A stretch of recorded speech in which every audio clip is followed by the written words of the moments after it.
Pemerintah yang peduli dengan rakyatnya akan membuat bonus demografi bisa menentukan bangsa ini akan getting rich before getting old. Karena kalau gagal, kita getting poor, bersama-sama semakin tua penduduknya. Yang jelas Sri Mulyani gagal total membangun, hanya bertahan dan menahan. Apalagi rezim sang mantan itu perilaku keuangannya boros untuk hal-hal yang tidak produktif. Semuanya konsumtif dan flexing karyanya. Sekarang apakah Purbayanoik bisa? Ekonomi ala Purbaya telah melakukan serangkaian kebijakan fiskal dan deregulasi yang sejauh ini mulai menunjukkan hasil di lapangan. Pertanyaannya, apakah positif atau sama dengan sang mantan? Negatif.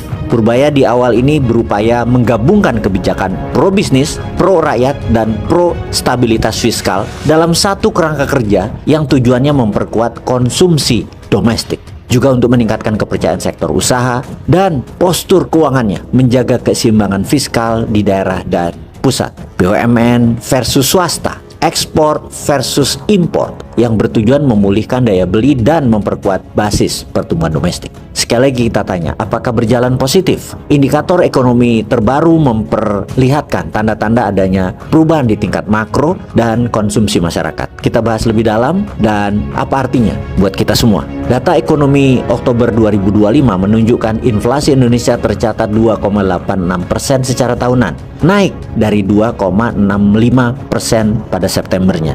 Inflasi naik apakah simbol kegagalan menjaga harga-harga naik? Kenaikan inflasi ini tidak mencerminkan gejala overheating, tapi menandakan pulihnya daya beli dan permintaan domestik. Setelah hampir 2 tahun menghadapi stagnasi konsumsi, data ini justru mengindikasikan bahwa stimulus fiskal, penyesuaian regulasi, dan dorongan terhadap sektor real mulai menghidupkan kembali aktivitas ekonomi di masyarakat. Lalu, sinyal lain datang dari sektor eksternal dan industri. Neraca perdagangan Indonesia menunjukkan surplus sebesar 4,3 miliar dolar pada September 2025. Ekspor tumbuh 11,4% secara tahunan, pertumbuhan tercepat sejak Februari, sementara impor meningkat 7,2%, menjadikan kenaikan pertama dalam 3 bulan. Kombinasi ini menandakan apa? Menandakan bahwa aktivitas industri sedang bergerak karena kenaikan impor bahan baku dan barang modal ini adalah indikator awal ekspansi produksi. Sejalan dengan itu, Purchasing Managers Index atau PMI manufaktur naik menjadi 51,2